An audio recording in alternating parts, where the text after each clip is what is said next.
Hello, welcome to Philosophy Roulette number 102, where we read philosophy papers and review them live for the viewing pleasure of the internet. Thought I'd try something new. I was always going to the new articles. Maybe I'll go to the journal section and see, filter by most popular. This is a more manageable style, and there are a lot of journals I just haven't touched yet, and so it's like, why not try one of them? But I mean, that huge list is just huge. So, I was thinking, there's fancy journals that usually publish longer pieces, but I never see them for whatever reason. I was thinking, I've never seen anything out of Noose. At least I don't think I have. So I just want to see if they had anything. But I guess I shouldn't be too surprised when they nothing is short enough. Oh, what's this? Alright, so let's see what this is. This is 12 pages in Noose. See if there's anything else. Nope, that would be the only one. Okay, and I don't even believe it, so see what 12 pages there look like. That doesn't matter. Ah, symposium papers. Interesting. So, oh, look at that. There's a new paper on this, and there was an old symposium on the exact same title. And maybe that's why I don't read anything in this, because everything is too long. I don't know, this is reasonable. Let's see. Oh, no, it's not. It's 16 pages. Let's see what else we got. Morals in Distant Worlds. That's always fun. Let's see what's in different worlds. Puzzle about knowing conditionals. Unicorn atheism. Petrie Scott. Alright, so let's see what Kripke has to say. The zombies among us.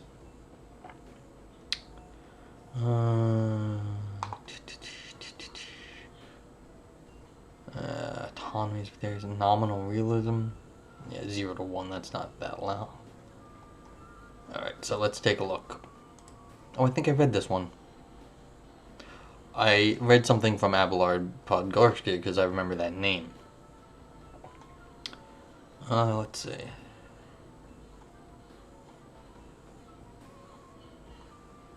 Yeah, well, shouldn't read. I'll just try to get to a new Roy Sorensen. Alright, let's see. Well, let's see if it's available. Roy, and then this one is Zombies Among Us. Not available. E.T. Olson. Well, there we go. And 2 of 14. 14 pages is a reasonable length of stuff to be reading, so here we are. Cool. The Zombies Among Us.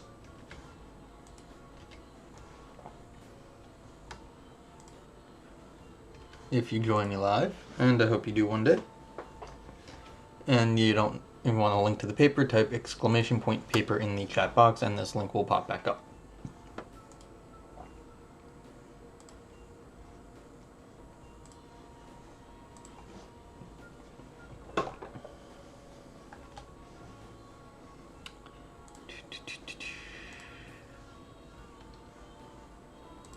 And we're off. Cool. Reuse. Alright, good. Zombies, in the philosopher's sense, are beings physically identical to normal human people with identical behavior but lacking conscious experience, for example, in Chalmers 96. Their bare logical possibility is taken to show that consciousness is not a purely physical phenomenon, contrary to the popular view that everything is ultimately physicalism. You know, I haven't really thought about this in a while, but doesn't this just beg the question from the beginning? Don't know. Opponents of physicalism argue that zombies are possible. Physicalists try to rebut these arguments, or if they can, show that zombies are impossible. Yeah, I think the question's malformed at this point. Now that I'm looking at it and thinking about it, I think the question's malformed. But anyway, both sides agree that there are not actually any zombies. Yeah, I don't agree with either of you people anymore. Shucks. Father Kirk goes so far as to say, all the philosophers I know, I don't know you, Robert Kirk. Indeed, all the sane people I know, I still don't know you, Robert Kirk, agree that, in fact, there are no philosophical zombies. Not only that, they agree that they are ruled out by the laws of nature. While this may be true of those debating the nature of conscious experience, however, plenty of metaphysicians believe that the laws of nature do allow zombies. Well, maybe none that Robert Kirk knows. Not only that, they think zombies actually exist. There are as many zombies among us as there are conscious human people, if not more. Or at least that follows from what may be the most widely held view of the metaphysics of human person. This would clearly have important consequences for the philosophy of mind, even if they are not quite those that feature in the zombie debates. 2. The metaphysical view I speak of is that we are material things coinciding with our bodies. Oh, so this guy's going to double up everybody? So you're going to have a zombie along with your consciousness? So a third man, as it were. Okay, or perhaps with masses of matter or the like, more on this later. This means that you and I are made of the same matter as our bodies, yet different from them. I am no bigger or smaller than my body. I extend all the way out to my skin and no further. Every atom of mine is part of my body, and every atom of my body is part of me.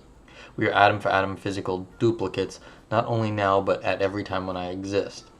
Alright, so this is already getting into things I'm extremely suspicious about. Because it's like you're using a container model here, which is, I really don't think is what anyone actually means, because people don't. Container models are a little difficult to handle, actually. Nevertheless, I am one thing and my body is another.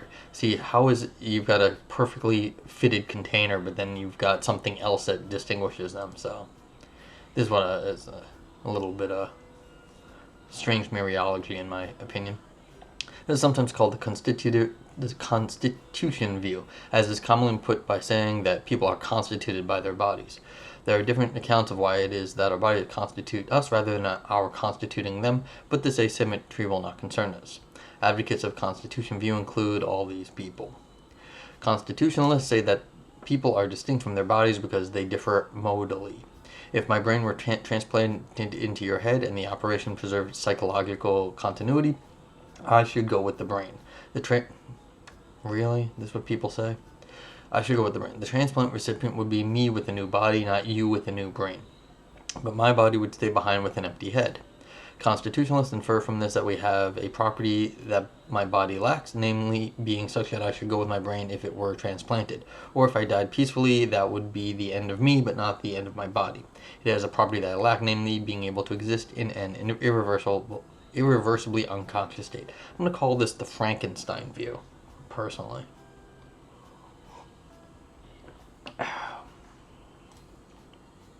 In the normal case, there will also be historical differences, as well as outlasting me as a corpse. My body existed before I did as an unthinking fetus. But we differ historically because we differ modally. Even if there were no historical differences, so that my body and I coincided every time when either of us existed, there would still be the same difference in our modal properties. Constitutionalists say that we stand to our bodies as a clay statue stands to the lump of clay it is made from. Here, too, there is no physical difference. Yet, even if the two objects coincide through their careers, they differ modally. The lump, but not the statue, has the power to survive squashing.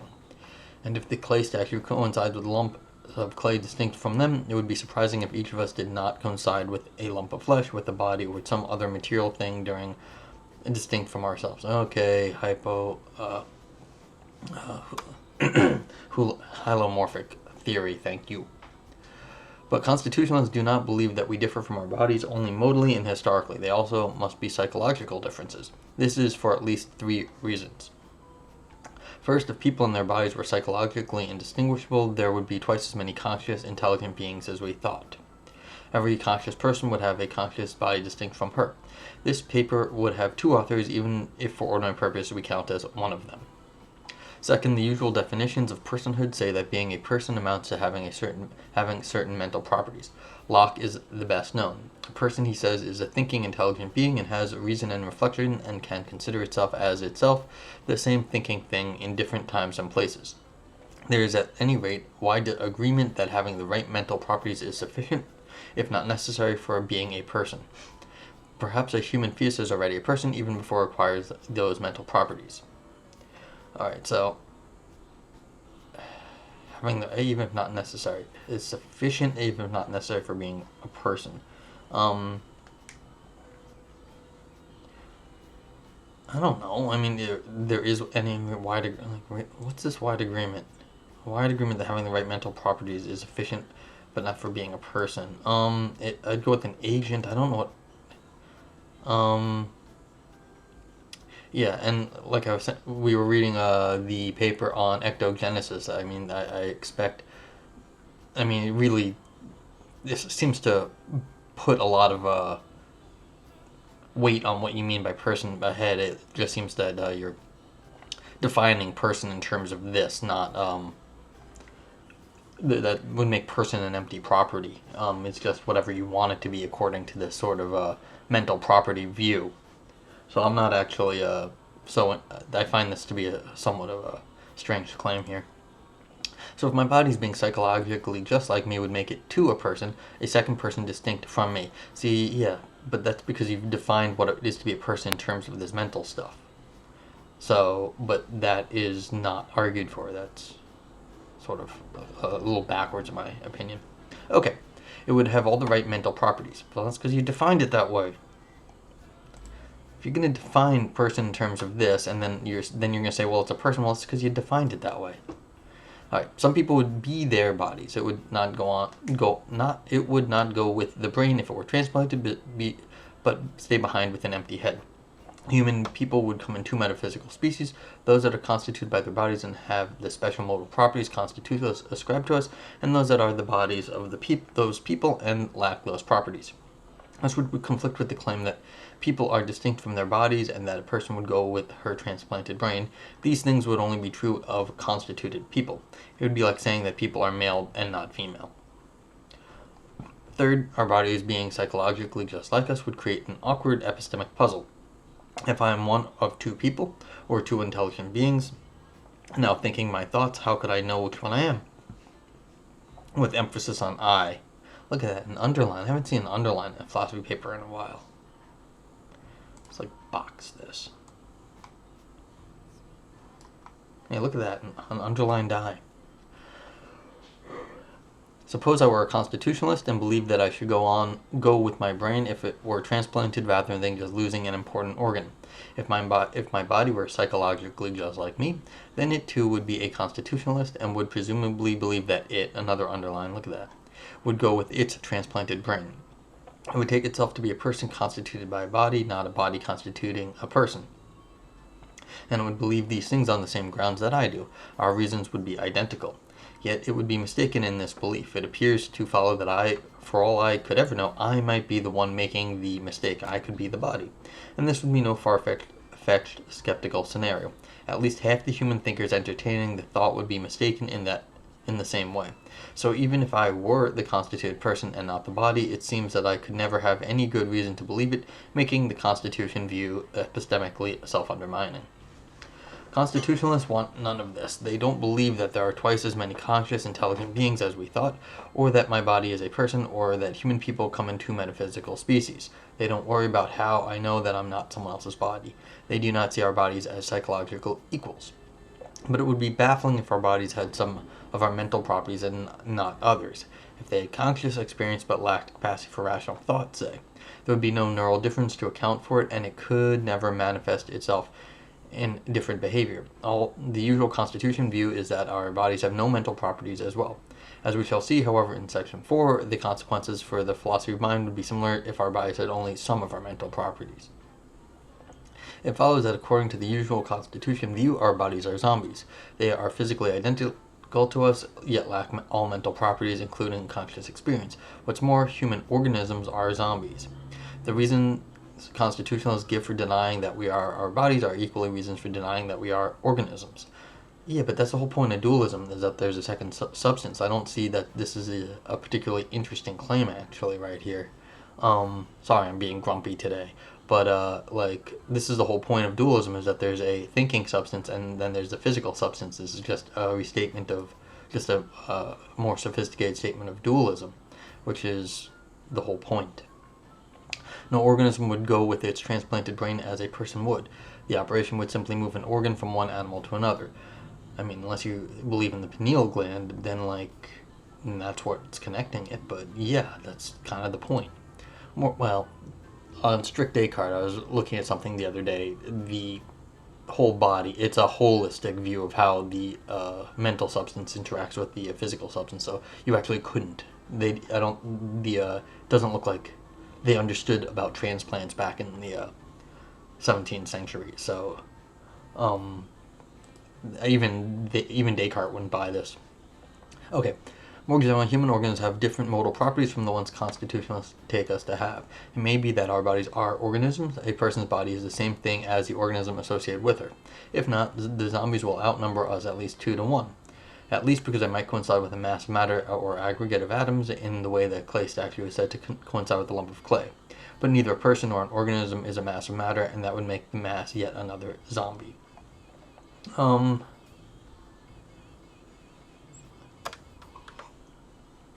I think this is a bit tenuous, actually, how what matter is specifically constitutes an organism or a person or whatever this is.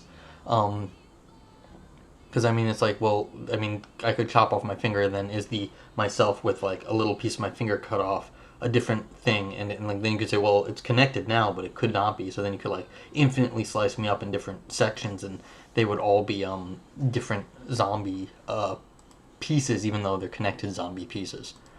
So I'm not exactly sure how many, like, if you want to slice stuff up you could, but it seems a little ad hoc. Lynn Reuter Baker's Constitution view is an exception to this and deserves a brief comment. She says that our bodies are self-conscious only in the derivative sense of constituting us, who are self-conscious non-derivatively, but they are conscious non-derivatively. So our bodies are not zombies. We ourselves, though, are conscious only in the derivative sense of being constituted by our bodies. Does that make us conscious, not conscious derivatively or non-derivatively, but just plain conscious?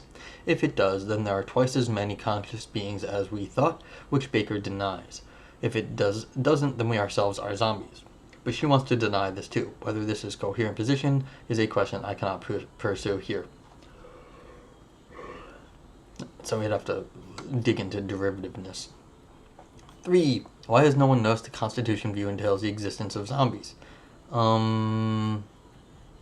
It's just dualism. It's, I'm not sure that this is a... Alright. Yeah, like I said above, I sort of think this is recapitulating old discussions. So, why don't physicalists denounce it? Why don't constitutionalists reject physicalism? And why does no one argue against physicalism by telling stories about brain transplants or about lumps and statues? I think they do. I don't know. Maybe they don't really, but in the current literature. But it seems that the argument of lumps and statues are like mereology and like that may be new, but the transplant stuff I'm sure I've heard, and like frankly an undergraduate. Sorry, being grumpy again. One reason is that our mental properties seldom feature in debates over Constitution. The central constitutionalist claim is that material things can coincide so that they are physically identical, intrinsically, relationally, and historically, yet modally different. The usual examples involve inanimate objects and the debates about such questions as whether statues might be essentially statue-shaped, while lumps coinciding with them or not. Yeah, this is the mereology claims. This may be why some constitutionalists appear unaware of their view's implication about mental properties. Yeah, it's just in a different area of philosophy. That happens. Another reason lies in the fact that zombie debates are primarily about the nature of phenomenal consciousness in particular and not about the mental in general. Okay, so this one area in philosophy of mind hasn't been touched on, even though a lot of the other mental stuff does. Okay, that's reasonable then. The assumption is that if any mental property is not physical in the sense relevant to physicalism, it's consciousness. So the debates are about whether consciousness is physical or non-physical. But the zombie of the Constitution view would have no mental properties at all. What makes them zombies has nothing to do with the nature of consciousness, nor does consciousness play any special role in arguments for the Constitution view. That view would tell us nothing about consciousness as such. But the main reason why zombies of the Constitution view haven't been in the news is that physicalism is most often put in a way that is compatible with their existence. It is commonly stated in terms of global supervenience. This comes in many variations, but the central idea is that the physical facts or truths entail all the facts, or truths, possible worlds that differ in any respect, whatever must differ in some physical respect. Physically identical worlds are identical without qualification, and thus identical with respect to what beings are conscious and what are their conscious experiences like for them. Once God decided everything to do with particles, forces, space-time, and physical laws, he would not need to decide anything further. This claim rules out the existence of zombies of the physicalist literature, call them ordinary zombies.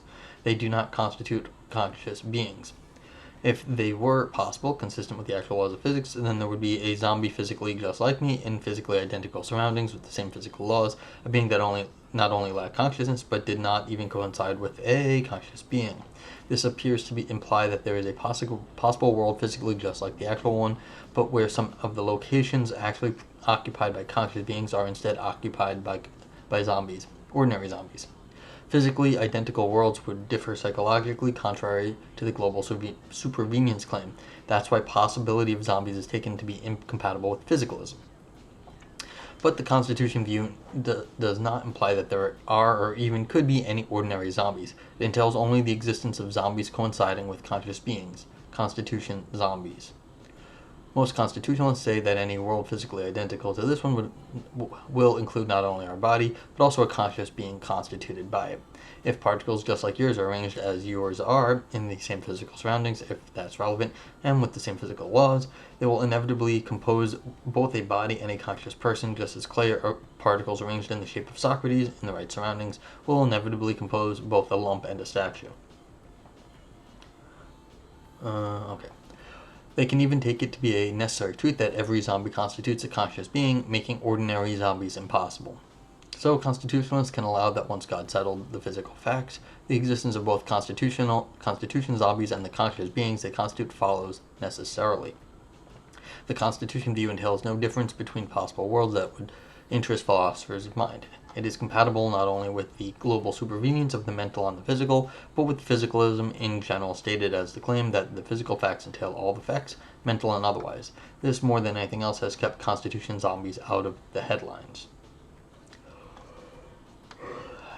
Okay, so let's see. So basically the author's saying this specific version has just sort of slipped under the radar here, because it's the more general claim seems to be ruled out.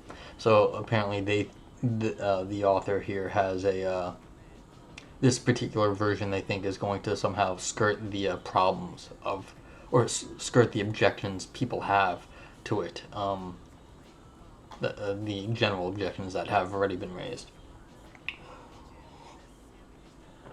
Alright. But even if the existence of Constitution zombies implies no important difference between worlds, it entails momentous differences between individuals. To begin with, it rules out all familiar claims of individual or local supervenience of the mental and the physical. For instance, weak psychophysical supervenience. Physical duplicates within a single world are always mental duplicates. Strong psychophysical supervenience. Physical duplicates, even in different worlds, are always mental duplicates. Okay, where physical duplicates are things with the same physical properties and mental duplicates are things with the same mental properties. Weak supervenience says that a thing's physical properties fix its mental properties within a world. It rules out there being a physical duplicate of you that is not a psychological duplicate. It also rules out possible worlds where physical duplicates are psychologically different, but it allows that things' physical properties might correlate with different mental properties in different worlds. Strong supervenience rules this out. It says that a thing's physical properties strictly entail its mental properties. Okay.